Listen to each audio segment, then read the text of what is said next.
K-pop demon hunters Saja Boy's breakfast meal and Huntrix meal have just dropped at McDonald's. They're calling this a battle for the fans. What do you say to that, Rumi? It's not a battle. So glad the Saja Boys could take breakfast and give our meal the rest of the day. It is an honor to share. No, it's our honor. It is our larger honor. No, really. Stop. You can really feel the respect in this battle. Pick a meal to pick a side. At participating McDonald's while supplies last. Hi, I'm Dave Barnes. And I'm John McLaughlin. And welcome to Dadville. Dadville is a podcast where we talk about life, love, and the pursuit of awesome dadding. It's funny thoughts and deep talks. So please, enjoy your time here in Dadville and enjoy this episode with Jamie and Blake from 3%. Thank you for the metronome. I know, yeah. That's John and that's joke every time we start one of these. I can't even hear it, and it's a little too quick. We always say that it's too fast. Yeah. Because it always feels too fast. And the BPMs are actually 120, which is pretty quick. That's pretty quick. tempo. I feel like I'm in the pocket now. Yeah, now you do. It took a minute. Yeah. You guys are speaking a different language. Yeah. I don't even know what you're talking about. No, you're better. You've made more money from not knowing what we know than we have from knowing it. I'll tell you that. Okay, so here, what you're hearing, this is what we call a PowerPod. I just trademarked that. I'm gonna go with that. Yeah. Unless Gatorade has those that you add to your drinks, which they probably do. This is 3% podcast partnering with Dadville Podcast. A super podcast. It's a super podcast. Yeah. It's a superpower podcast. Yeah. That's actually fun to say. There we go. Podcast. We're piggybacking. Yeah. Like a think tank. It's all happening. This will be the bulk of the episode, actually. Just figuring out what the title We've is. done one other like this that was live like this. Mm-hmm. And we loved it. Absolute and so we're so glad disaster. that this is happening. Who was the one other? Have you heard of Joe Rogan? Is it Rogan? Rogan. Joe Rogan, yeah. Getting it started. And he said it was a big bump, us doing that It was for him. huge. He was like, I'm good now. I think I can. Yeah, stand on my intentional own two feet. parenting. They're out of California. Awesome. They're great. They were awesome. So, a point was made, and we're not going to, this is not about throwing anybody under the bus, that we should probably introduce each podcast, because this is a dual podcast. This is coming out to both. Yeah. And so I'm going to let John introduce ours. Great. Okay. For people who don't know about that. So 3%er. Do you guys have a name for your listeners? 3%ers? Oh, I love that. We do try to stay away from gosh. calling them the 3%ers because Jeez, there is... John. I said that as a joke. Of course they're not going to use that. It's a fair. It's- We thought about using it. We were like, very close to using it, looked it up. It's an alt-right militia group. So See, we do try Wait, is that to... not you guys? No, that's canceled. Okay, let's reschedule. We agreed to the wrong Let's time. reschedule. Okay, so not 3%ers. Yeah. For the 3% listeners, I'm John McLaughlin. My co-host, Dave Barnes, over here. We started a podcast called Dadville 5 years ago, almost 6 years ago. Yeah. And yeah, it is. Our theme song goes Dadville, if you want to check it out. It is basically, our little motto is funny thoughts, deep talks. And we've known each other for almost 25 years now, Awesome. Dave and I, and we live right across the street from each other. And we have kids. Between the two of us, we have 5 kids. And they're all pretty close in age. And so a lot of our time was spent sitting on each other's porches and chatting about being dads as we watch our kids play and stuff like that. And so one day in this room, Dave was like, "Hey, would you want to do a podcast called Dadville?" And I immediately was like, Just like yes, that. Absolutely. I mean, first I mentioned money and kind of what I would need up and then front. we had once the lawyers got engaged, that was about a year and a half of just really intense. Right, which is actually pretty quick. Yeah, for what us. we were So- trying to figure out empire-wise. Yeah, for sure. Yeah. And then boom, here we are, Dadville. Amazing. Yeah. that's really cool. How did you guys meet? We met Some say we still haven't. Do you know what I mean when I say that? And some Yeah. like ways- on what level? Do you Yeah. mean? Yeah, But sure. surfacey. We met 2001 or 2. I don't think we've ever really fully Figured out the remembered, exact- but it was my freshman year of college, and Dave and Matt Wirtz were on tour, and they played at my university. Nice. And one of my roommates was friends, somehow connected because he played in the band. Dave played drums on that tour, and Luke Barrage played bass, and I was living with Luke. So Matt and Dave actually like stayed in our dorm a couple nights. Oh, nice. Bunking That's up. crazy. And then I ended up opening for them at like another like coffee shop down the street in the next town kind of thing. So That's cool. we've known each other ever since. I had 2 close friends that lived with Matt. Shout out. Really? Oh, really? Holden and Joel, if you're listening. Where? In his house.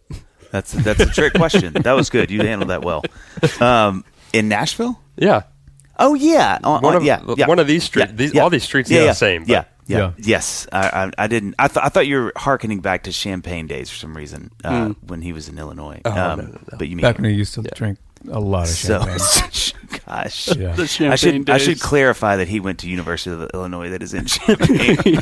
People are like, oh my God, what happened with Matt? Back in Matt Wert's Champagne days. Why Yeah. do they get so It's tough. specific Well, with his I was drinking going to problem? say that you don't really hear that as like, I'm Called not used to hearing Alcoholics someone say that. Well, he had Anonymous for a It reason. was exclusively champagne. It's like I'm so much less worried by that.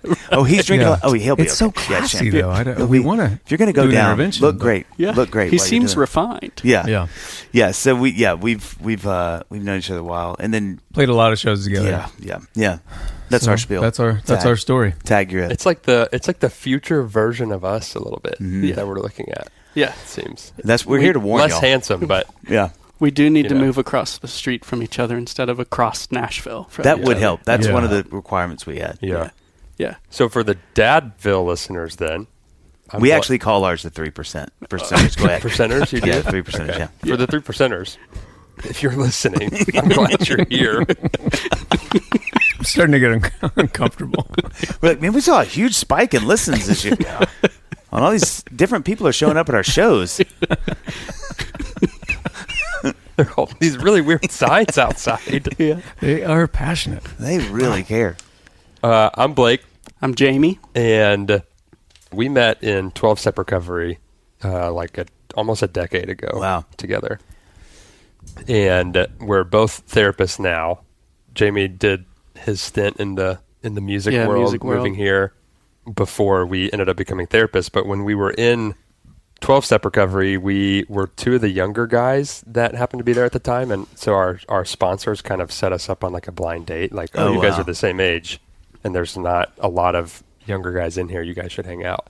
The first thing we actually ever did together was I made the video for your For a Kickstarter, for my record. your record. No. Yeah. Like a week or 2 Yeah. after we met, Yeah. which is crazy to think about what we're doing now. But Yeah. Yeah. the long story short is if you're familiar with 12-step recovery at all, you know that one of the most important things of the growth that happens individually for somebody in 12-step is like the relationships you develop and the honesty that happens in those relationships. So phone calls, like picking up the phone and calling somebody, is a thing that you are just kind of It's one of the pillars of 12 step. required to do. Yeah. And not just pick up the phone and like talk about surface level stuff, but like the stuff that you have a lot of shame and fear around. Mm-hmm. And so anyways, That's like a daily exercise that is kind of expected of you. Yeah. Kind of multiple times a day, too. Yeah. The encouragement is when you are doing well, check in what's going well. When you are not doing well, check in what's hard, Wow. so that you build the rhythm of when you're in crisis, it's your reaction instead of something you are trying to think of to do. Yeah. Mm-hmm. Yeah. Yeah. Yeah. And so let's just make up a number. Let's say that we were like at our very best, which this is generous, maybe 50% honest with ourselves or with each other, even when we're making these calls about things that we're afraid of or things that we're struggling with. But that was still maybe way more honest than we had been before getting into recovery, because like the lack of being honest with ourselves and with others was the thing that kind of drove us into recovery. And so that growth was really important for us and really started to like change just our own personal lives and like sort of deepen this friendship. And then we started realizing that at our very, very best, we would be, I think you said it one time, like we were just on the phone and doing our normal check-in or whatever. And I think Jamie was like, processing something. And then he was like, okay, well, that's only like 97% of the truth. And then he was like, there's this like little extra 3% I need to share. And whatever it was just like that little extra bit that typically we would keep to ourselves, which would then keep us stuck in like a lot more shame and loneliness and fear. Mm-hmm. So it became just sort of this permission slip of a way for us to be really honest and vulnerable with each other, like fully, not just surface level. And even when we move past surface level, not just like, you're really seeing me, like you really are knowing all part of me. Because when you get sort of the idea of the concept, if you pick up the phone and you're like, hey man, I need to share 3% with you, it communicates, I've got a lot of shame around this, I've got a lot of fear, I don't really want to talk about this, but I know I need to. I really need you to like listen. This isn't something that I need you to make a joke about. Like, I really need you to like zone in with me. It kind of says all of those things. It's a shorthand in 6 words. Yeah. So it's just like a permission slip. So it was just like a concept or a language really that we just used in our friendship. Fast forward, we both became therapists, and it was something that we just kind of used with our clients, and it was helping. We mostly work with men, and we were just seeing it help men become more vulnerable even in session. Like sharing that little extra bit really can be the like stepstone into real freedom for somebody to be truly seen and known that way. And when we're both pretty entrepreneurial, and so when we were doing our private practices, we thought we wanted to build something together, and we didn't know what it would look like, but we knew that we had this passion to kind of take what we had been experiencing in recovery in church growing up, which is like its whole other bag of stuff, and then as therapists and create something for men just to help them experience a little bit more of what we were experiencing. And so that's kind of like the genesis of the name. Mm-hmm. So we also started with a podcast because we were like, why not? We're not 15 years late. We just launched last year. So we're a little bit behind what'd you guys say, 10 years ago? No. Or no, 6 years? 5 years. 5 or 6. 5 or 6 years ago. Coming up on 6. Yeah.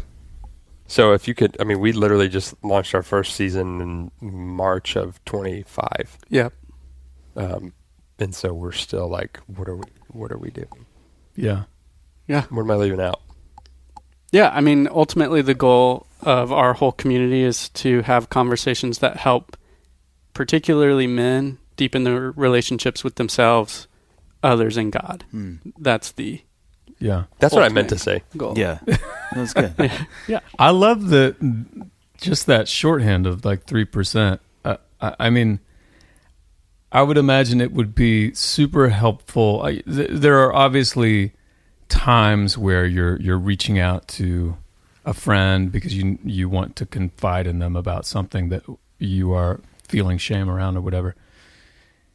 But even in all the other more kind of innocuous conversations, even just thinking of the concept of that there would be just a little bit extra that you're holding back, I think it's probably somewhat human nature and built in that we do that.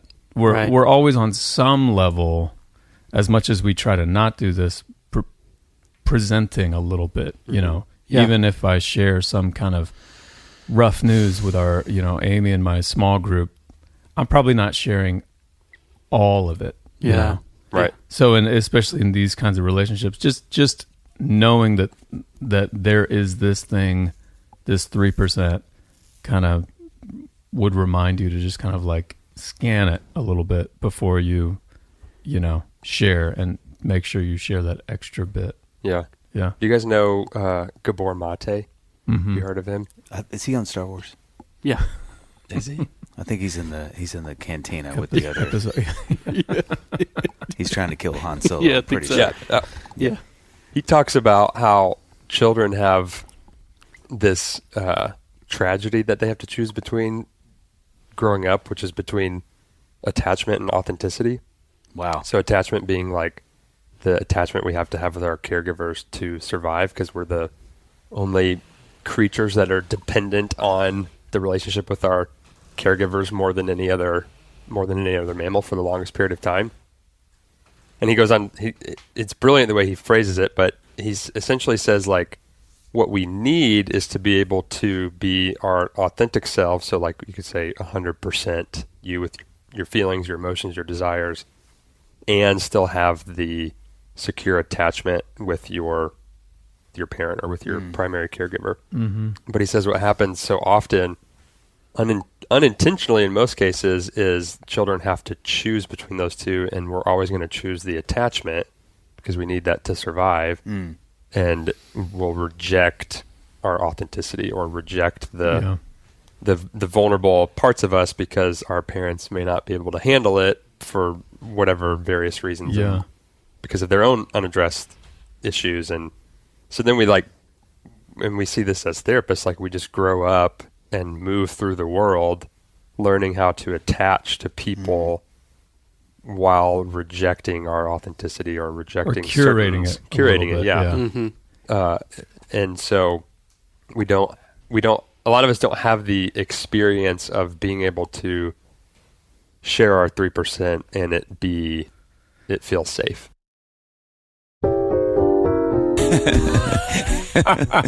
And I'd never seen Jaws before, and that's why it was so funny. And it was a puppet show. Amazing. You know what, Dave? Yeah. I've been saying this for 6 months now, but it's springtime, you know? It is. Flowers blooming, the sun's shining. Yes. It's time for a home refresh project. And here's something that you don't hear me say a lot. You're right. And what could be better than a project that can protect your family? Dave, exactly. And that's something I don't hardly ever say. That's why we started using Cove, and Dave, you should too. Okay, I will. Geez. I just wanted to have some peace of mind knowing what's going on in my house when I'm not paying attention. Yeah. Same. I can't believe we're saying a lot of things we don't say, John.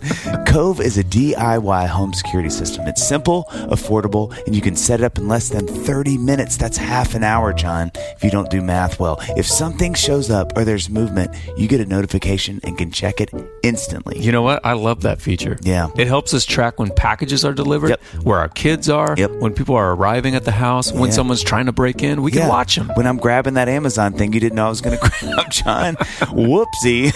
And it's so easy to get it going. So no easy. wires, no drilling. No. It's all peel and stick. That's right. I had it up and running in like half an hour. Mine was like 25 minutes. But same here. It's affordable too. Okay, monitoring starts at less than $1 a day. It just makes everything feel a little bit more under control. You know? Start this spring season off right and protect your home with Cove. Head to covesmart.com/dad or use the code DAD at checkout for up to 70% off your first order. And if you get a survey, let them know that you heard about Cove from the Dadville podcast.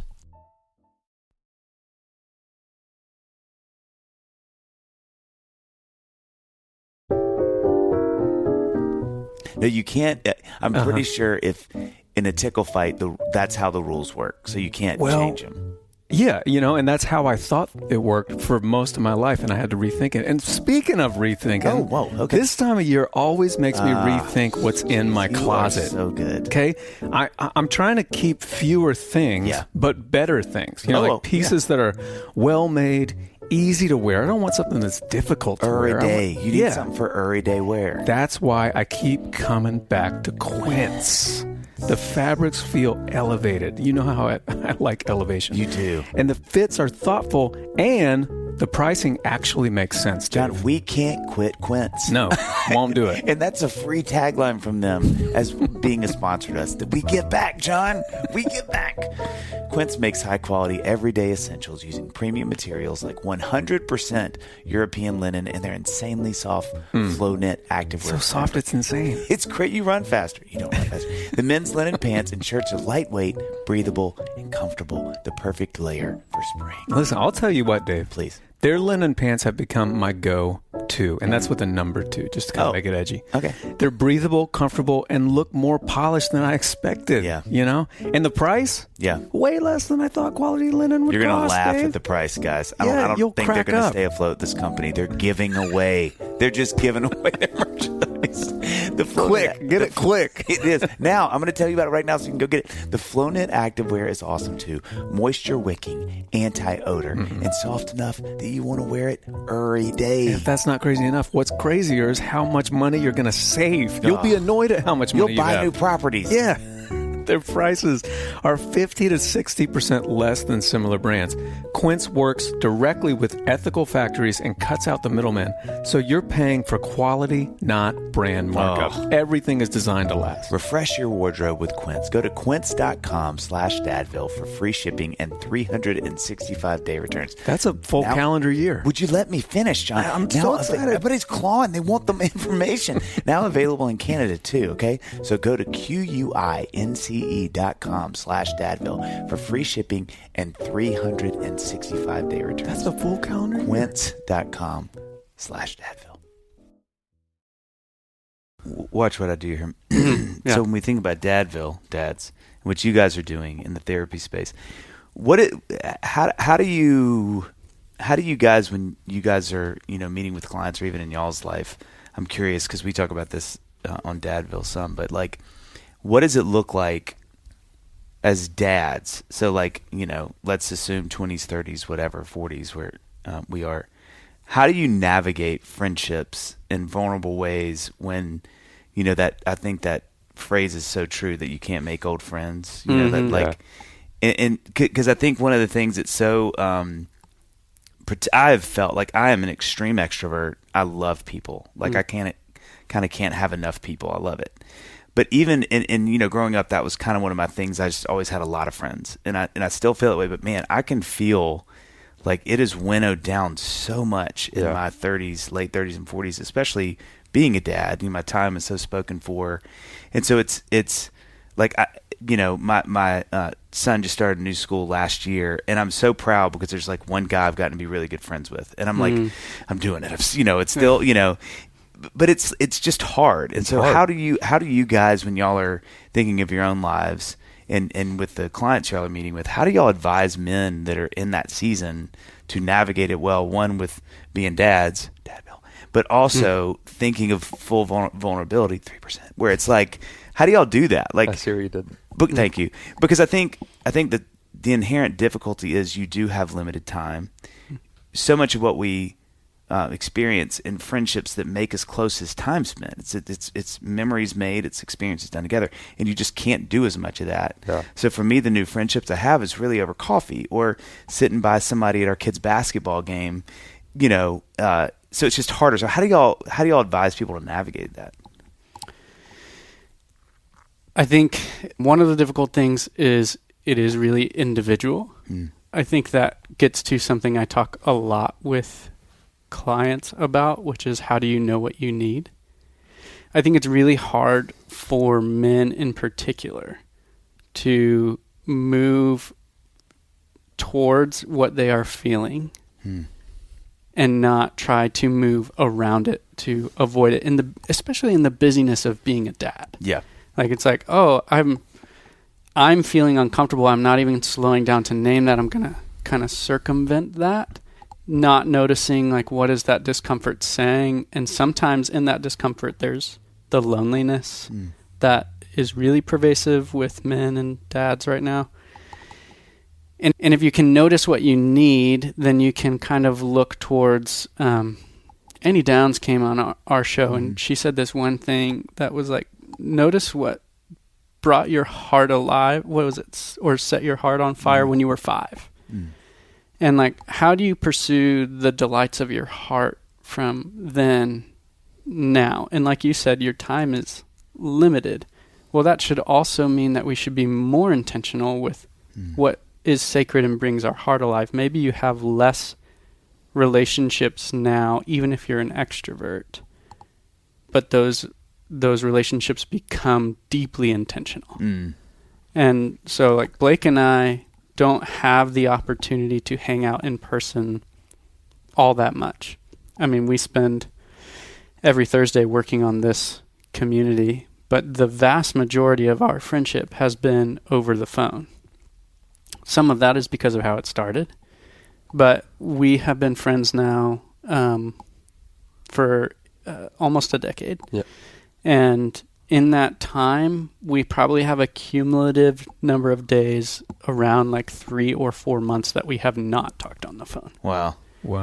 And yeah, you guys have a unique friendship in that it started with super deep conversations Super deep. from the get-go. Right. Yeah, the analogy I use for that often is like, imagine going to the beach, and most of the time, if going to the beach is like friendships, most of the time you make friends, it's through work, it's through shared interests or whatever. You're playing volleyball at the beach, like it's kind of surface level, and that's where most friendships start, and then you kind of learn like who you're playing with, who feels like you have a connection with, and then you kind of wade out into the waters a little bit and see who is able to get deeper, and then maybe you have somebody that you can go like deep sea fishing with. But when you meet somebody in 12-step recovery, you just sort of like, they take you out on a boat in the middle of the ocean, and they just like they tie an anchor at your ankle and then throw you at the very bottom, and that's where you start. Yeah. So you start it's been sort of like opposite for us, because we started so deep. It's something we talk about often, actually, like, because of the way our relationship started, it's made us have a little bit of like an unfair expectation of how the rest of our friendships should be. A good point. Yeah, right.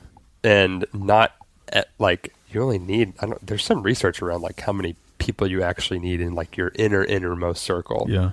And I have friends that I would also call my best friends, but they don't know parts of my story that Jamie knows, or they're not the first person I call, but we still have a very rich relationship. Yeah. But it's like it's the whole spectrum, where I was more like you, Dave, growing up, where I had lots of friends, very extroverted, lots of connections, but there wasn't much depth to those. And so now I'm trying to figure out, like in my 30s, how to maintain the depth and also be okay with some of the surface, because that's not all bad either. It's good, actually. Yeah, it's very good. Yeah. What do you guys think that it is that, I mean, I don't know, I'm no expert here, but, young girls and young boys, there seems to be no difference socially, like in general. Like, it's not like little boys are islands, lone wolves out there, and then the girls are social. Why is it that when we get into our 40s, our 30s, our 40s, it is so rare on the whole for men to have tons of friends and like a vibrant social life? I mean, like you mentioned, like, well, we're just busy, we're dads, but my wife has just as many kids as I do. I'm pretty sure. Yeah. And she has Pretty sure. tons I was of going to friends. say, maybe just double check. I do need to fact check that. Jason, just earmark Jason, that. let's We'll go back to internet that. chat GPT that if you want. But I wonder what I mean, that's maybe like an oversimplified kind of question. It's so baked into just reality that sometimes you don't even stop to think about it. But I wonder what is the reason for that? I mean, I can speak from only anecdotal working with men evidence, not like I have not read any of the studies on that, but I do think it gets back to what I was talking about before with needs, because when you are a kid, you have a lot of proximity friendships. If you think back to boys and girls when they are kids, many of their friendships are from school, they're from the neighborhood, they're proximity-based friendships that are not really that intentional. In fact, they lack so much intention. That's why the casual like insults or ways that they make each other angry don't hurt so bad, because there's a lot less meaning put on the value of the relationship itself. You get older, and I think that men whether this is a culture thing, whether this is like the way that your family treats this, how you saw your dad have friendships. But I think that men are less in tune with what they need, and therefore misattribute their needs to other things. And so we run out of proximity. That dwindles. And I think that has gotten worse year over year. If you look at, like, you can read anything about social media and you'll be like, okay, this is part of where proximity started to go away, because we have this pseudo relationship that makes us feel like we have proximity, and so we devalue the need for real proximity even more. Yeah.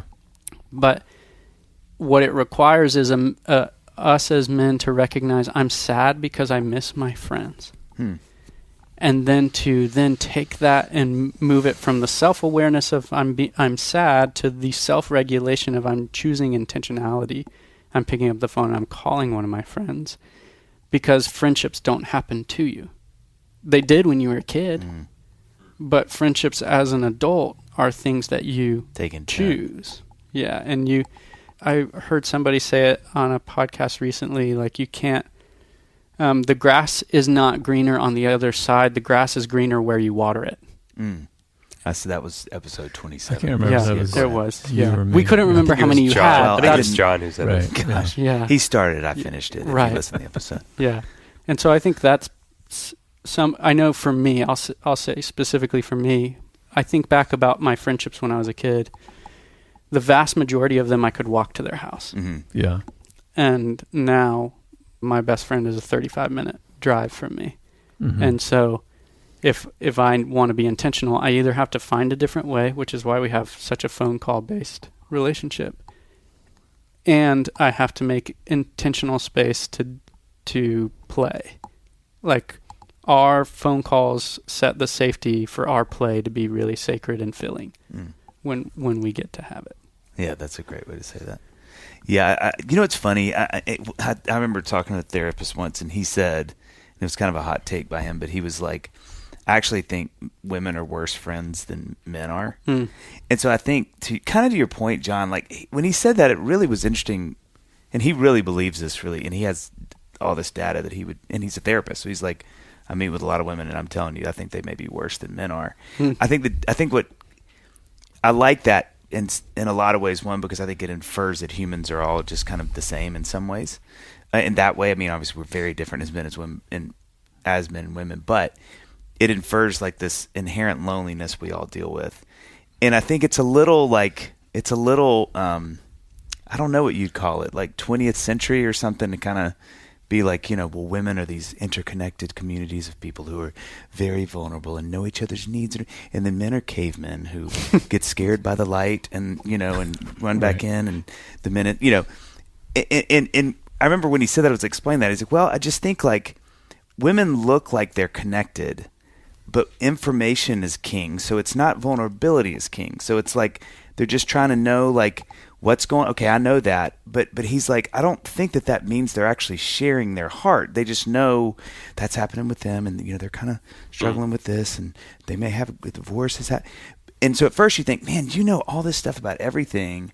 But information isn't vulnerability. I mean, some of it is, but not all of it. And so I think to your point, John, it's an interesting thing to think about that women struggle with that as much as we do. It just looks very different. Because I think you could probably poll a lot of women and say, hey, how many women do you a lot? But like, how many of those do you know and know you? I think we might be surprised that it may be closer to what a man feels than we think.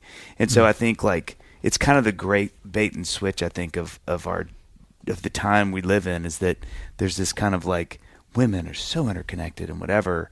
And I'm like, I don't know, man. I just wonder if we really sat with women that we knew and said, hey, not how many friends you have or how many coffees you're having a week or whatever that would look like in your communal sense, but like, do you feel like these women know you? Like, do they know the 3%?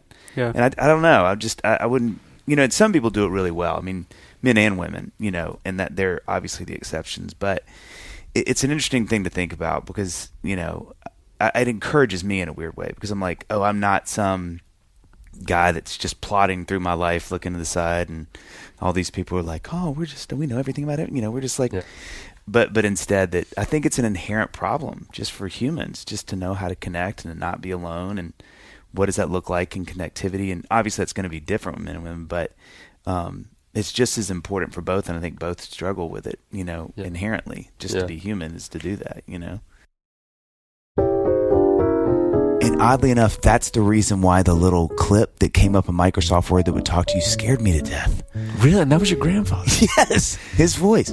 Speaking of, Dave, when we started this podcast, I thought I was just going to be plug in a mic and talk. No. John, I'm going to be honest with you. I did too, but then suddenly, tell them what we had to deal with. Well, then we had logos. Yes. We had uploads. We had scheduling. We had clips. Yeah. I mean, it was overwhelming. Yeah. We needed some type of magical assistance, John.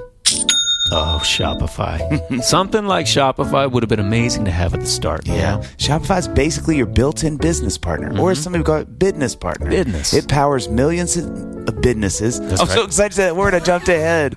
Millions of businesses, huge brands to people just getting started. And it puts everything in one place. Not even, inventory. Not two, not three. Not three places, just one place. You got your inventory, you got your payments, you got your analytics. Yeah. So you're not duct taping together like 5 different apps. No. Plus, they've got AI tools that help write product descriptions, fix up your photos. Which would have saved us a few bad early ideas. I don't love that. And when it's time to grow, you have email and social tools built Also, Dave, surprised you didn't mention this, 24/7 support. Wow. So that when you hit that wall That's at midnight, almost all day, every day. You're not just spiraling alone. Well, you just spiraled from my great joke, which may have happened. Listen, if I'm being honest with you, I've hit the wall once or twice before, okay? That's right. I don't want to talk about it too much. So, guys, listen, see less carts go abandoned and more sales go with Shopify and the Shop Pay button. Sign up for your $1 per month trial today at shopify.com/Dadville. Go to shopify.com/Dadville. That's one more time, shopify.com/Dadville.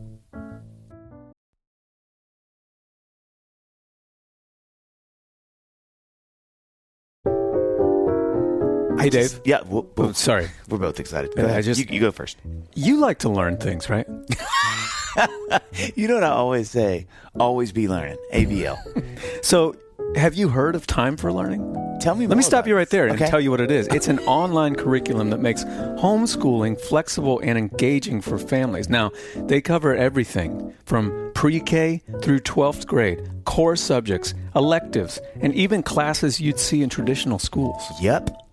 And their cinema series is super cool. Grades 6 through 12 get story-driven, cinematic lessons that actually make learning feel exciting and visual instead of just reading from a textbook. Oh my gosh. And what's great is how 1989? Yeah, come on. Let's get into the 90s at least. We're in the 20s. And that's why they're so flexible. Families can schedule subjects however they want, focus on specific topics with an emphasis on the specific. Really want to hit it hard, John. And even make room for hobbies, travel, and other activities. Homeschooling on your own terms. And parents, if you're listening, which I assume you are, and for the couple of kids, listen to this too. It's easy to stay on track. Time for Learning provides templates for transcripts, grades, and diplomas, so it meets all the homeschool requirements in every state. Now listen, I'm about to blow everybody's mind right here. Let's do it. It's used by over 1 million students and families. And families love it as a full curriculum or even as a supplement for after school or summer learning. Curious if Time for Learning is right for your family? Visit timeforlearning.com. That's time4learning.com to explore their curriculum and find the perfect plan for your student. You can get started with a monthly subscription and see how much kids enjoy learning on their own terms. Can we hear y'all's take on? Yeah, I was going to say, this is a shared podcast. Why remember? why you think relationship, I mean, you're like years ahead of us. And so there's a lot of wisdom to be gained. But like, for real, like you as dads, how have you seen your relationships change? You were saying you felt it dwindle, and why do you make up that is? I mean, I feel like what I've noticed is two things are shots to the bow of a man's relational life, I think, with other men. The first is your marriage, because, you know, you kind of go, man, me and this dude, we are locked in. Mm-hmm. We know each other. And then, you know, you start dating somebody and he's like, go. No, she's cool, man. And it's like you love her and she's great. And it's what God wants. But, you know, maybe it's just a little tricky for that friend, or vice versa. You know, you're like, your bro is like, you got to meet this girl. And you're like, she's cool, you know? And so immediately there's distance there. One, because then you have a partner that is taking some of that too. Yep. And so that energy gets split. But also because now she's informing thoughts you have, and she's making you maybe changing positions on things that you guys were like, no, man. And it's like, I don't know, man. You know, she has a good point. And you're like, she needs to get the heck out of here. 'Cause I'm not, you know, so I think one is marriages, and then a lot of times it can be helpful. So it's not always bad at all. But right. I think It's just kind of like a way it gets divided. And then I think kids to me are like, because, and I had a friend of mine who's one of my wisest friends tell me this. He's like, man, marriage and kids is going to be, with you and your friends, it's going to be the hard thing, because ideologies come into view that there's no way to know without them. Mm-hmm. And none of them are bad or good or whatever. You just choose to do a thing, and then they don't choose to do a thing. Mm-hmm. And it can be that you guys are in agreement on everything, but you guys are going to this school or church, and they're going to this. And then before you know it, you just don't see them as much. So it's not enmity. It's not, but you're just like, yeah, we're just not running in the same. So I think those things on just a bottom level, without even getting deep or whatever, are just like logistical, societal things that happen that you kind of look up and can go, man, I love that guy. I mean, he's like, we have tons of memories together. I just don't see him as much. There's no reason that I don't like him or I don't choose to be with him. It's just he's not my purview as much because of these things, which I think really complicated. How old are y'all's kids? So Dave has 3. You said that in the beginning. And I have 2, and they stair step perfectly. From 14 to 9. 13, all the way down to 9. Oh, fun. And you've been friends how long? 25 years. Yeah. Okay, so how has your friendship changed over the years? It's funny. I was going to say, just as a side note, that last thing you were saying, Dave, one sort of little side note that I think about sometimes is, I'm 43, and time is literally just moving differently than it did when I was 23. And I remember being like 13, and I remember my dad talking about this. Like, I remember him talking about how time is different for him than it is for me when I was a kid. And now I feel it in real time. So it's like you can have a buddy that you run into. Like, I had coffee with a friend of mine the other day who, I love this guy. And we text and we, comment on each other's Instagram posts and stuff like that. I haven't had coffee with him in literally years. Like pre-COVID. But it doesn't feel that way, partially because time is going so fast. So it's like, if I hang out with somebody like 3 times a year, it's like, I see him all the time. But when I was like in my 20s, if I saw him 3 times a year, it'd be like, we never hang out. Are you guys even friends? It's just so wild how that's so different. Yeah, that's a really interesting point. I mean, Dave and I's friendship, a huge part of it obviously is music. That's how we met. And that really, like, we do this podcast together now, which just brings it to another level. But we have, somewhat stayed in the same orbit even before the podcast, just because of music, Yeah. And for the first, what was that? For the first like 12 years or so, 13 years, we didn't live in the same state, let alone the same, street. So, I mean, that's kind of been like a cheat code for us. It keeps us connected because of music. But, to your point, I think, like, I've talked to people, and it's rare, but every now and then I'll talk to someone who they decide to live near. Yeah. And they'll make a decision where they're like, I talked to somebody about this like last month, and it was an older guy. It was like, I think they were empty nesters, and he was like, we just decided like we wanted to live in this side of the town with our friends because that's where they live, and it's not somewhere we would have chosen, but we just really, the friendship matters, and so we could, and we did. Mm-hmm. And so I think there's also a piece that, the season of life we're in fascinates me because you make these decisions. We all make these decisions that are particular to this season, which is great. But sometimes can be challenging because you can I think you can look up after the kids are either out of the house or something and kind of realize like, oh man, like I didn't sort of game this out maybe like I thought. And now, we're kind of in this place that we didn't really think about being empty nesters here, or, the house is 3 times bigger than we need it to be, or whatever those things are. And so I think to your point about intent, it's such a compelling thing to me to go, how do we make decisions with our life that really that are in order with our desires, like our deep desires, not just our, whatever those would be with logistical or whatever, but really like where our friend. I mean, that was when Annie and I decided to stay in our house. We had kind of our 10-year sit down because Annie had kind of said, hey, after we're there for about a decade, I think I want to move to this other part of town where the yard's a little bigger and we can be further from John. And so, and that was her words. I thought I was surprised by that. It was really vulnerable. It was, yeah. Her 3%. And she didn't say which John. I do want to say that. That's fair. Yeah. She was looking at me, though, and she did mouth McLaughlin. Yeah. And she was like, it's you. Yeah.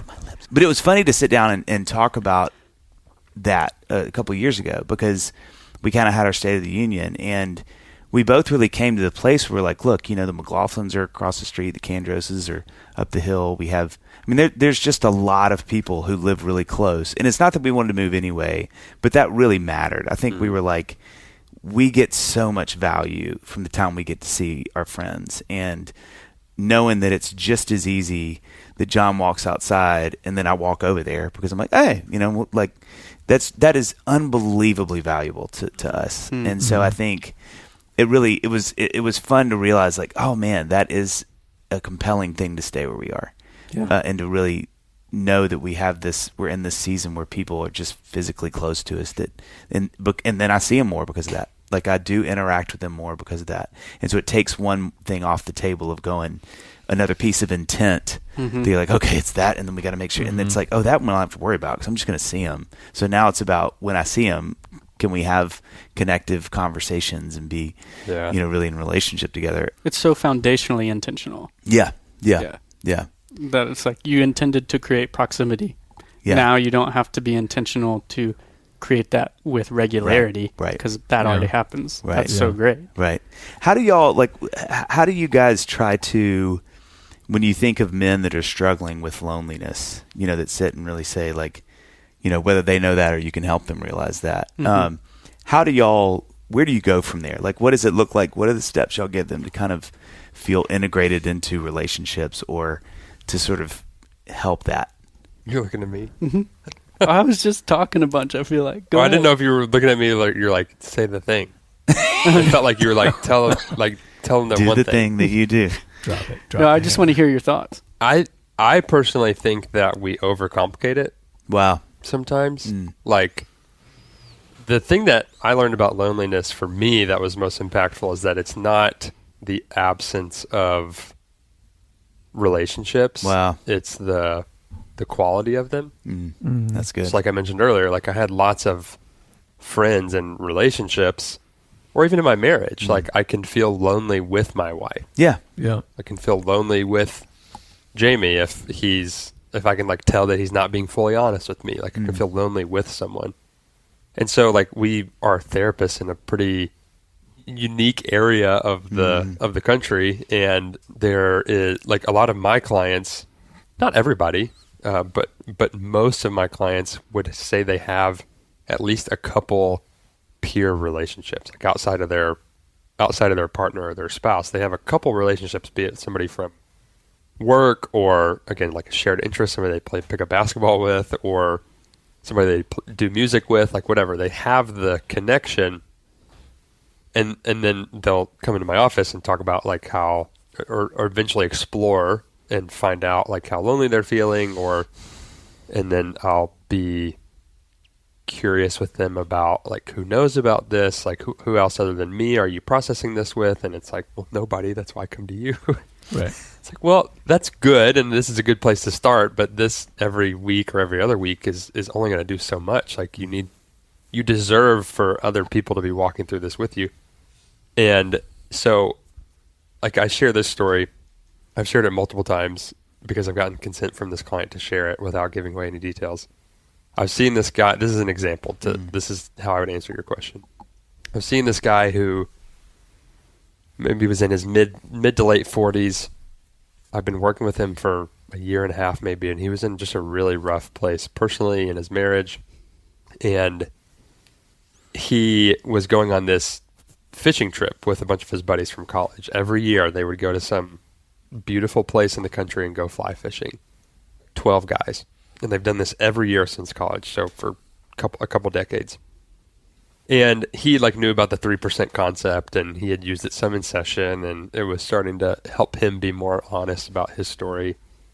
And so I was just kind of like asking him how he feels about going on this trip and how he feels about like letting these guys in. And it was sort of, his response was sort of like, oh, I'm not going to do that. Again, it's kind of like, this is why I see you.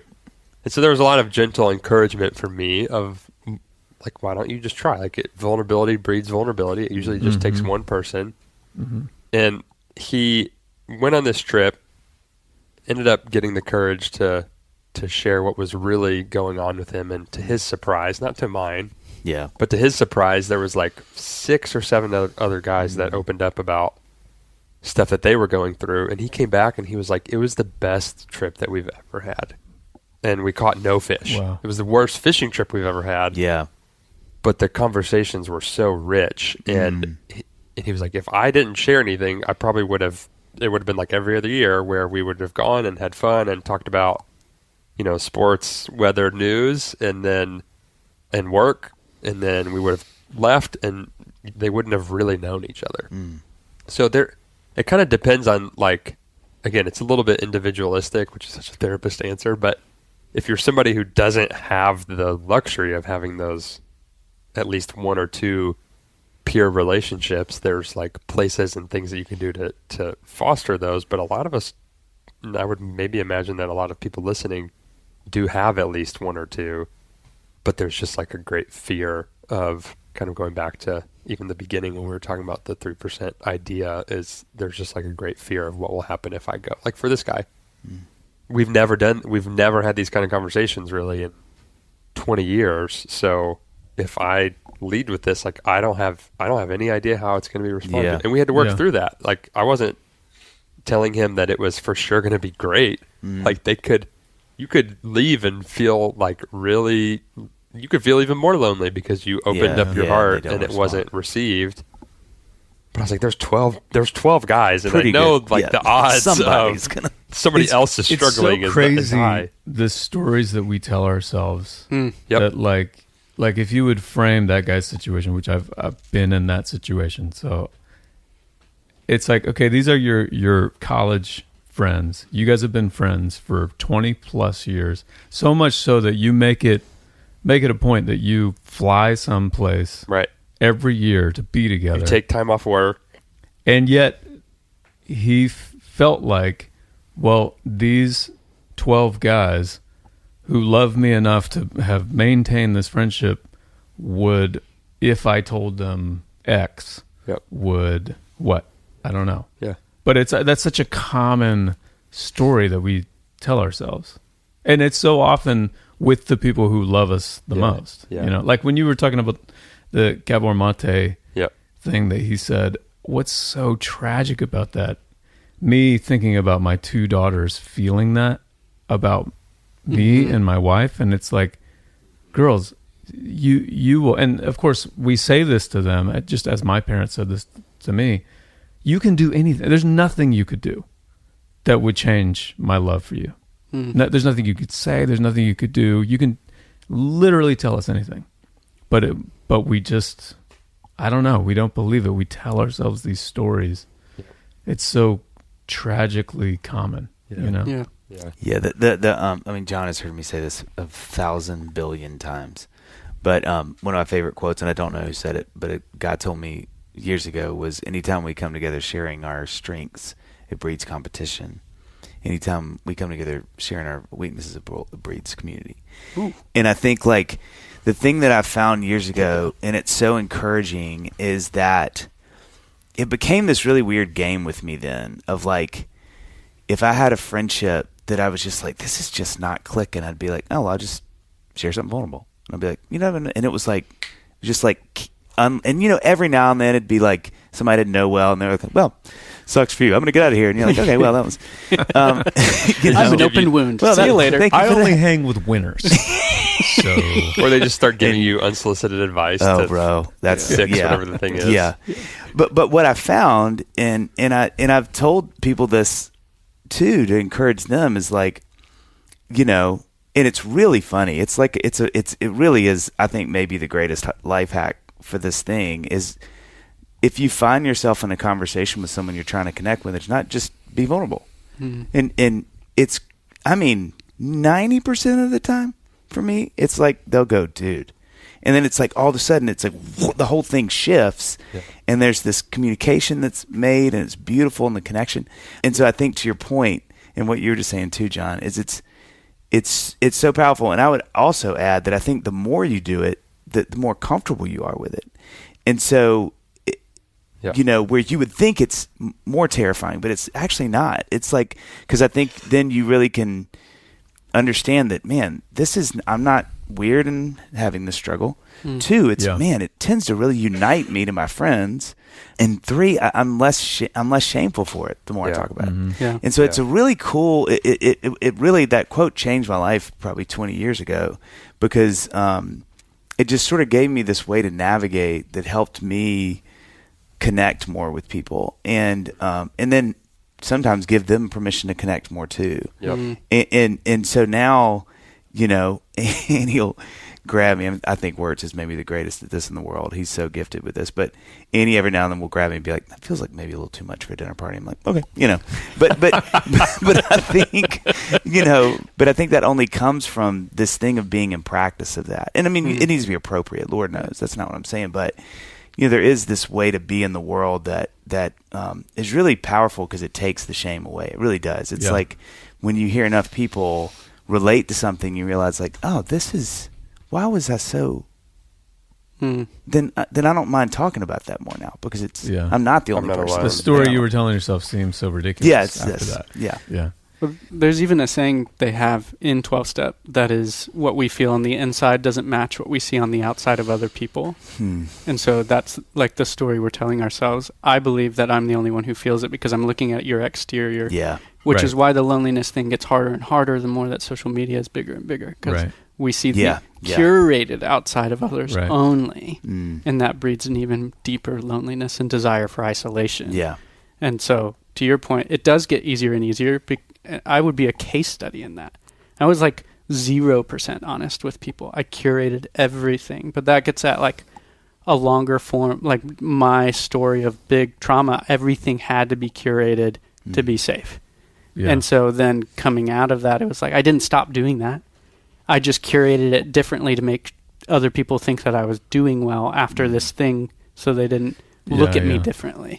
Well, and you know what's so interesting about that sort of is baked into being a parent is, and John and I talk about this all the time, and it's something we are in so much agreement around, is that apologizing to your kids is just such a big deal. And to your point, Jamie, about so then you would think like, what does that look like as a parent? And well, then that you need to be very careful because obviously it's wildly inappropriate to share lots of things with your kids until they're a certain age because it just rocks. You know, it's not. They're like, I don't know how to think about this. Are we going to run out of money, Daddy? You know, it's been a slow month, son. That's why he's crying. What do you mean slow month, Daddy? Do I need to go back to the mines? But you know, I think the way we actually do that with our kids is that it's probably the most profound thing for a long time is just to ask for their forgiveness, ask them to forgive you, ask for that. Well, that was a Freudian slip. That's slightly true. But you know, it's like that's like the. Would you ask me for come back in here? Ask me for forgiveness. Come back in here. But it is such a great way. It's such a great way to engage that, to your point, because it kills a paradigm that the parents are alpha, never making mistakes. But it also introduces this posture. It introduces this truth to them that, man, Dad messes up, and when he does, he tells me. So he's not impenetrable. Now he's still Dad, and I love him and I respect him and those things, but it just sort of kills that weird fourth wall or whatever of like, hey, son, like get it together because I got it together. Daughter, whatever it is. But instead they're like. And when you don't have it together, you don't have to cover it up in my presence. Right. That's right. Yeah. I feel like with social media, the sort of, you know, accounts that show. And I should say I'm guilty of doing it as well. You know, you take some perfectly curated shot, or you take the best shot of the year and put it up as like, oh, this is just me as a dad. This is how found it is. this on my camera roll. You know? I'm like, guys, anytime some other parent Just casually shares flexing. shares some fail, I'm like, thank you. Thank you. Especially in the parenting realm. I'm like, that's encouraging, you know, like, so. Yeah. We had our mutual friend David Thomas on. Oh, man. He's mayor. amazing. Yeah, the mayor of Danville, that's right. And he said something that I will never forget, because he's somebody, we asked him about this, like, he's somebody who is, like, from the outside looking in, a great dad. And he told us that, I think he said his kid, he invited his kids out for lunch or coffee. It's been a long week, okay? It's breaking It's down been a already. long week. Do you hear my voice? We've been to the pediatrician 3 times last week, okay? So it's been a week. I do not miss those days. Whatever he said, it was really good. Essentially that he, like, invited his adult kids to lunch, and because it was what you were talking about, like, the forgiveness piece. Yeah.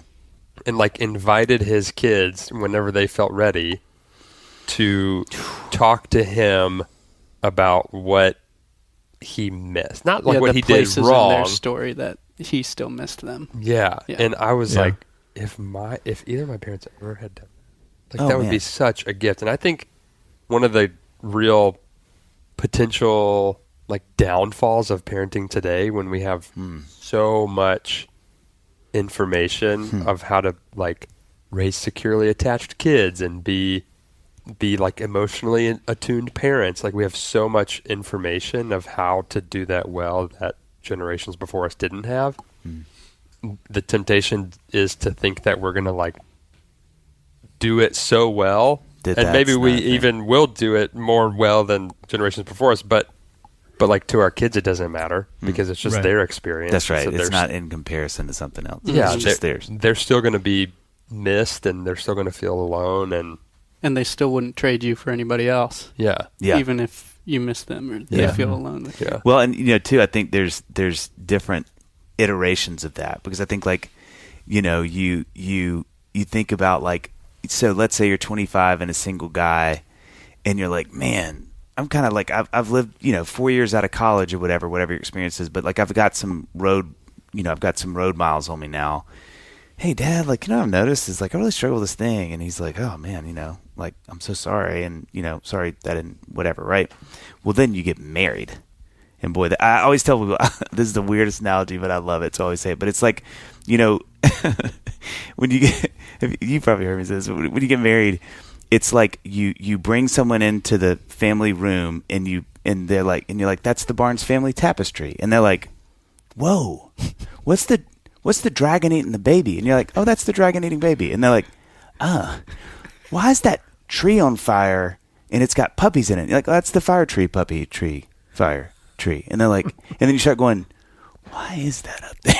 But it's just something you've seen all your life. Yeah, so you're like, that's our tapestry. Yeah. And so then you have that second conversation where you're like, man, my wife has brought up some really interesting things that I didn't know without someone else that's close to me saying these are things. And then you have kids. And that's another round, which I actually think is actually more gracious than the first two. Because then you go, man, Dad, I probably came in a little hot with some things I didn't know at the time.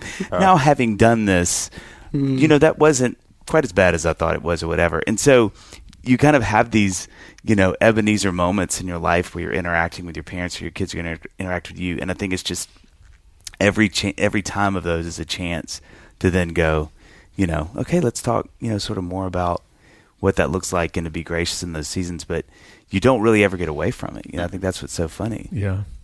My experience of growing and even changing my relationship, or like how I address my relationship with my family, what you're saying is so true, because I like come out of this story of some bigger T trauma, do some work on that, have a lot of anger come out about like being missed in my family system, do more work on that, and get to the point now as a dad where I go, oh, okay, like there's a big difference between intentionally malicious and unintentionally not caring. Well, that's really well said. Yeah. And it really opens the door for a lot of, I've told Blake this, I think there are stories where maybe it's not intentionally malicious, but but it's still neglectful. And like, in my story where it's like, that was maybe not intentionally caring, and it could be felt as malicious, but it's not. Yeah. And so I want to honor the people who like, there are stories where it was malicious. Yeah. That wasn't mine, but I experienced mine that way. And I had to grow into feeling like, oh, my expectation of you was wrong. And how I interpreted that was a yes and of like, it was really hurtful and you didn't mean to do that. Yeah. And it opens up that ability to have an apology, but it also showed me the real value of parents apologizing to their kid. I love that you brought that up. I think that's the biggest gift that a parent can give their kid is a humble and appropriate apology. Oh yeah. Yeah. Well, then I am. I was going to say you have not met better parents than me and John. Yeah, it's a I sort of love and hate that my kids are so used to Annie and I doing that, but it is so important. And I think, they're like, hey, Dad, you haven't apologized for anything today. Everything okay? What are you not telling us? Dad, gummit. Okay, come here. Well, when they are like, well, you need to apologize. I'm like, that's not how it works. Yeah. I determine when an apology. Now, that said, I did want to bring something up. I apologize that I taught you that. That was a misstep. Yeah, I think there's something really, I think God is very kind to me, and I would assume maybe some other people feel this way, but it has been, parenting has really given me so much more perspective on my parents, and I think while I don't really love the phrase, someday you'll see, or you'll understand someday, it's a trigger for me. Same. It's true. It really is. And I mean, I think... Well, that's what hurts the most about it, is that you don't like it, and it's true. Yeah. It's true, but oftentimes it's, at least in my experience, it can be used as like a minimization of your experience. Yeah, you just don't get it yet. But you understand sometimes why people say that, because it's true. And it's like, I could say that to my kids about things, and we've said that to them, where they're like, look, bud, you'll know someday. And so it is kind of a grace, I think, to have kids and then be able to, and I've had friends of mine who've really had hard relationships with their parents, and they've said, like, man, having my own kids gave me so much more grace for. Yeah. And I think this is true. This is something that Micah and I talked about years ago before we were even married, much less kids. But I do think for the most part, every parent is doing the best they know to do. Now, the problem is what they know can be really bad. And so the bar can be really low because their experience was so bad. And so I think with that grace, you kind of realize that as a parent, because I mean to be doing phenomenal things with now the execution of said things. And so that's the grace that my kids are going to have to give me, is just knowing that even now there's things that I've just missed on that they're going to have to, not have to, I hope that they will have the grace to say, that's the thing. John and I talk about this. I think I say this probably too much, but that's why I think intent is so important. I think that my kids know what I intend, whether I do it or not. And I know that sounds like a sort of a fail switch, but I think if they know that my heart toward them is right, my ability to pull off what I mean to do, there's a little more grace for, because I think they can go, well, Dad, we know you love us. I know, look, you botched that so badly, or you totally missed me on that, but I know your heart. Like, it's kind of what you're saying, Jamie. It's not to, if anything, it's just neglect in a way you didn't mean to. But I know, and that's such an important thing for me with my kids, that they know my heart. I really want them to see that. Yeah. How do they know your hearts? Yeah, it's a good question. I as you're saying that, I'm like, is it sort of this, I don't know what the analogy is, but like it feels like this sort of like balance. It's like a scale where it's like, well, when you're lacking in like the experiential reality, the intent can save you, but the intent only gets, weighted up with experiential stuff. Yeah, that's a great. You know what I mean? Yeah. So it's sort of like you can borrow from one when one's low, but you got to fill that one back up. That's a really good way to put that. Yeah. That'll be in the Dadville book. Yeah, that'll the be Dadville book. That'll be probably on the back cover. Can I ask you guys something before we wrap up? Yeah. And we can cut this if you want, but I always think about this anytime I'm chatting with a therapist. Buckle up. Do you Are you ever just like a couple things? Are you ever Have we been sitting there listening, analyzing you this whole time? Yes. Well, there's that. You've got to be. You can just send us a write-up. Hear my theories. I'll bill you later. Yeah, please. Yeah. Yeah. We'll write y'all a song if y'all would just send us what you think of it. That is like you couldn't escape it. You would have to be analyzing people all the time, I would imagine. But are you ever sitting there and like, you know, when you're driving sometimes and all of a sudden you're like, wait, I haven't been paying attention for the last half mile. Like you ever, somebody's, you know, talking and you're like, oh, they're about to wrap up their sentence and I was just thinking about where I'm getting lunch or something like that. Yeah. Or you're listening to them, but you're like, I honestly have no idea what to say to them. That's what I'd be most scared of. That's what I'm most scared of because I feel like that's what I'd be like, I need to take a walk. Have you thought of going to a therapist? I have great recommendations. I saw a great meme one time that was like, you're the therapist and you're hearing your client and you're thinking, gosh, they really need to see a therapist. And then you realize that it's you. That would be my nightmare. I definitely... Not for me. I'll let Jamie speak. I'm amazing at what I do. Yeah. It completely depends on my energy level for the first question. Yeah. So now having young kids, I have to be really careful about it. Changed the way that I do my sessions. Before, I was someone who took maybe a little bit too much pride in not using a notebook when I met with clients. Mm-hmm. I would just remember everything they said. That felt like, I used to be like, it just feels like this gift that I have that like when I'm that focused in on somebody, it kind of sticks. Yeah. Then I was up 4 times a night for the last 5 years. Yeah. And they're like, I'm sorry, Jamie, you're drooling? Like, I'm sorry. Yes, no, I'm sorry. Oh my gosh. Were your eyes just closed? I was praying for you while you talked. Keep going. Yeah. That's actually a really spiritual integration practice. Sorry, Bill. It's Bob. Sure, Bob. Whatever. So now I combat that by taking notes. And when I am, that keeps me pretty much mentally engaged. Yeah, that's good.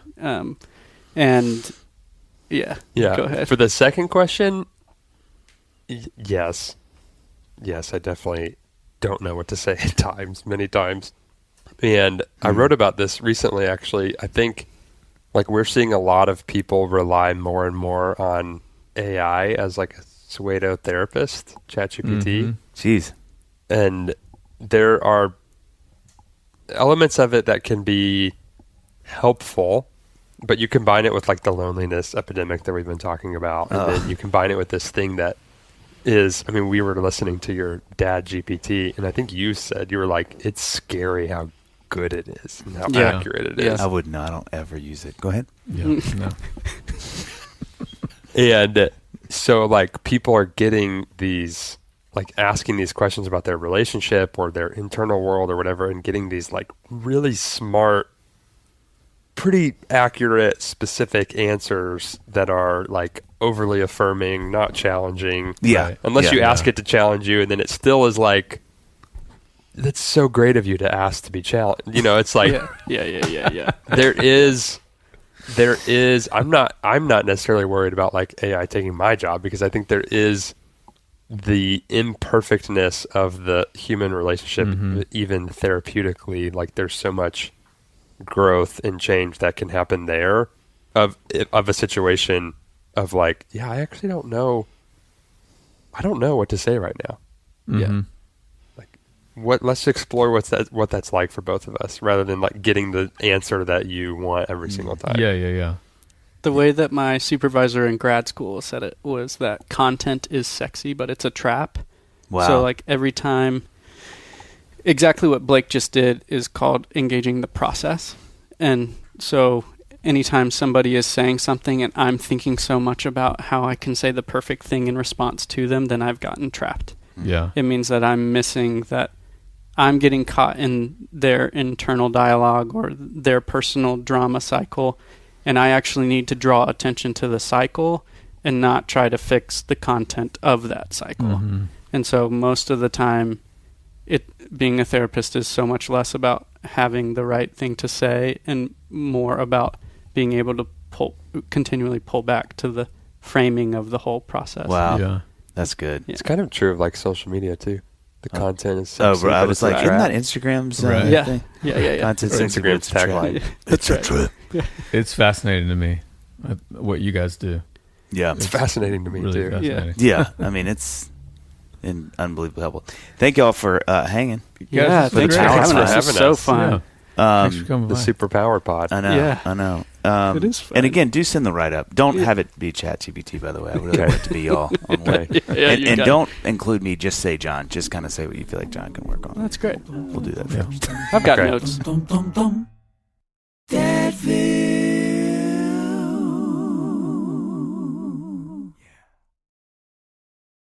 Starting a business can seem like a daunting task, unless you have a partner like Shopify. They have the tools you need to start and grow your business. From designing a website to marketing to selling and beyond, Shopify can help with everything you need. There's a reason millions of companies like Mattel, Heinz, and Allbirds continue to trust and use them. With Shopify on your side, turn your big business idea into... Sign up for your $1 per month trial at shopify.com/special offer. Ryan Reynolds here from Mint Mobile with a message for everyone paying big wireless way too much. Please, for the love of everything good in this world, stop. With Mint, you can get premium wireless for just $15 a month. Of course, if you enjoy overpaying, no judgments, but that's weird. Okay, one judgment. Anyway, give it a try at mintmobile.com/switch. Upfront payment of $45 for 3-month plan, equivalent to $15 per month required. Intro rate first 3 months only, then full price plan options available. Taxes and fees extra. See full terms at mintmobile.com.